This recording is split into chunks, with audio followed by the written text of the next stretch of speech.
परंपरा ये हजारों वर्षों की परंपरा है और हजारों वर्षों की इस परंपरा के साथ आज आपको इस श्री राम कोट में पंचनारायण महायज्ञ के पावन आयोजन के साथ जुड़ने का सौभाग्य प्राप्त हो रहा है। मैं इस अवसर पर आप सबका हृदय से अभिनंदन करता हूं। बहनों और भाइयों, हम सबको इस बारे में ध्यान रखना होगा कि आयोजक असरफी भवन और इस पीठ के माध्यम से जो कार्यक्रम आयोजित किया गया है, ये पीठ स्वयं ही प्रभु की असीम कृपा की पीठ है। आज से नहीं, सैकड़ों वर्षों से अपने धार्मिक परंपरा के लिए जानी जाती है। श्री राम जन्मभूमि आंदोलन के दौरान पूरे श्रद्धा और समर्पण भाव के साथ इन धार्मिक पीठों ने इस पूरे आंदोलन को यज्ञ मान करके उसे सफलता की नई ऊंचाई तक पहुंचाने का काम किया था और आज परिणाम हम सबके सामने है। याद करिए उन दो तिथियों को जब 5 अगस्त 2020 को प्रधानमंत्री मोदी जी के करकमलों से 500 वर्षों की दास्ता के कालखंड की उस कलंक को समाप्त करने के बाद अयोध्या में राम जन्मभूमि पर प्रभु राम के भव्य मंदिर के कार्यक्रम का शुभारंभ हुआ और 22 जनवरी 2024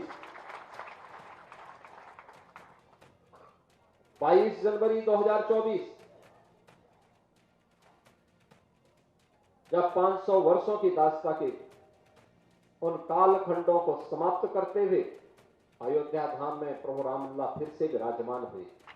कौन ऐसा भारतीय था और कौन ऐसा सनातन धर्मावलंबी रहा होगा देश और दुनिया के अंदर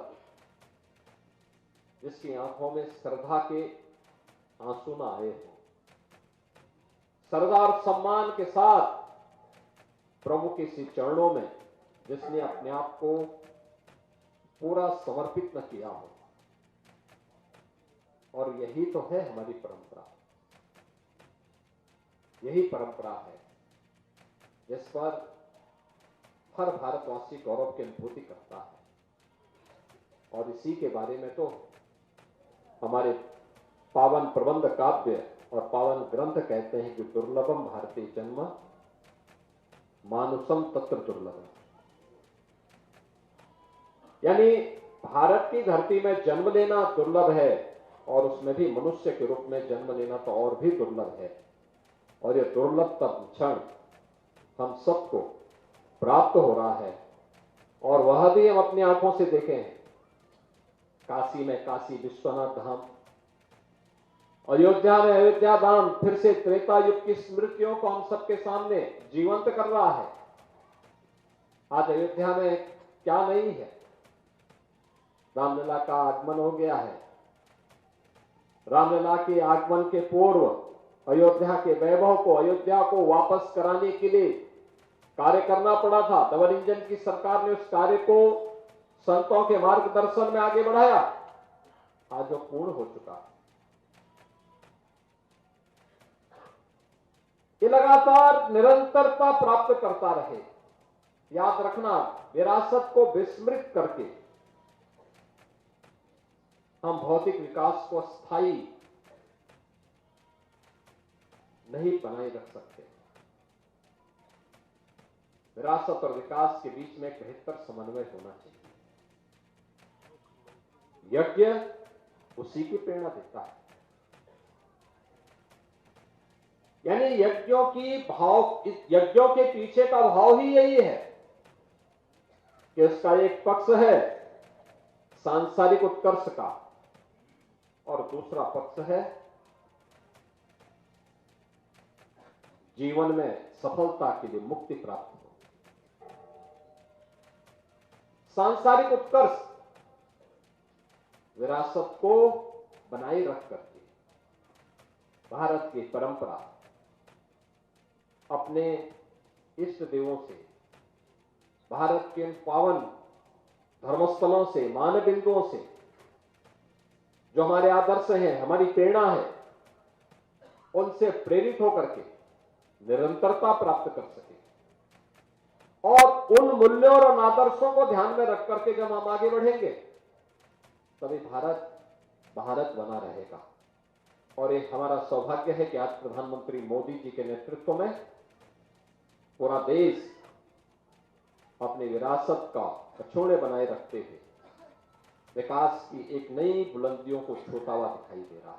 फिर से नया भारत एक विकसित भारत के रूप में आगे बढ़ रहा है।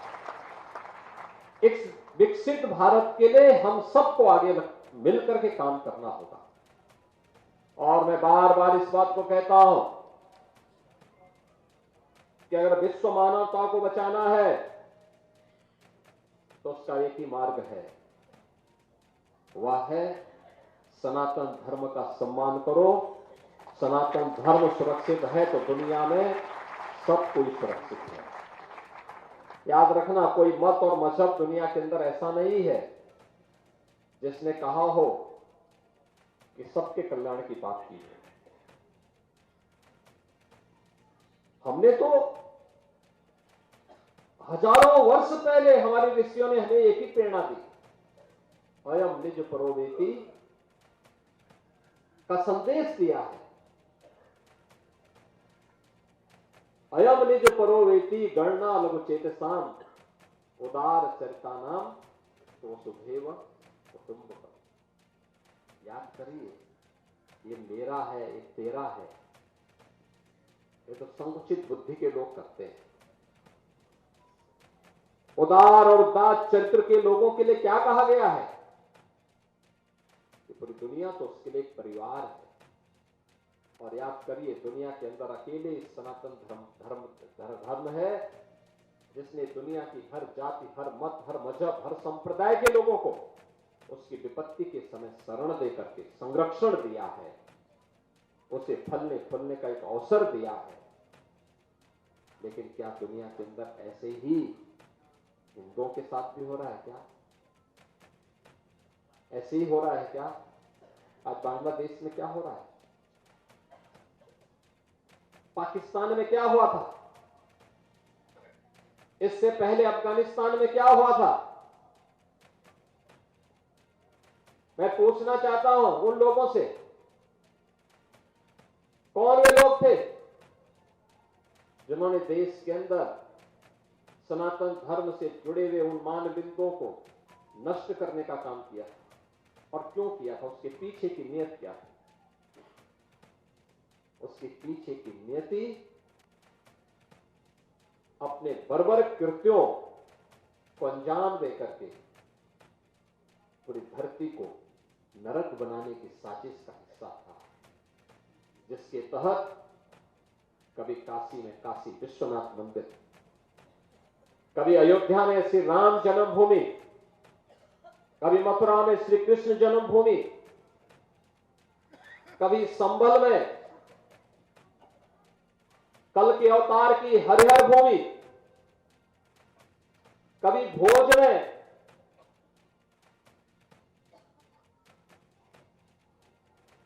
ज्ञान के अधिष्ठात्री देवी मां सरस्वती के पावन मंदिर को नष्ट किया जाता है, तोड़ा जाता है, अपवित्र किया जाता है।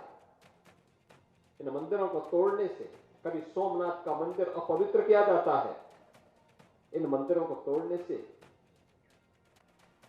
उनका कुल और वंश ही नष्ट हुआ होगा जिन्होंने इन मंदिरों को अपवित्र किया है। वे फैले फुले नहीं हुए